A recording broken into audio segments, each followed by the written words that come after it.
Upright vacuum cleaner Roventa 2-in-1. Very handy vacuum cleaner. But it has one pretty major drawback, which I decided to solve with 3D printing.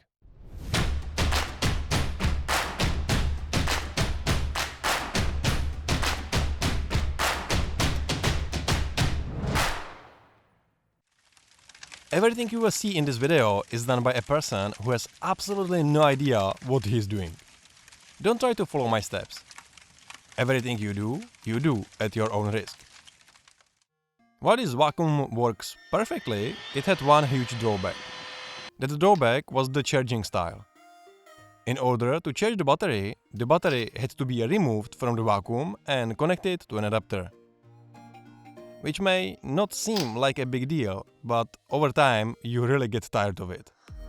Wouldn't life be easier if this vacuum cleaner could be charged just by plugging in the adapter?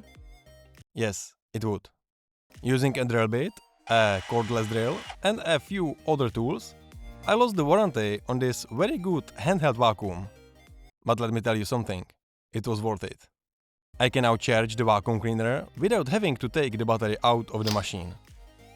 That could be the end of this video. But that would be boring.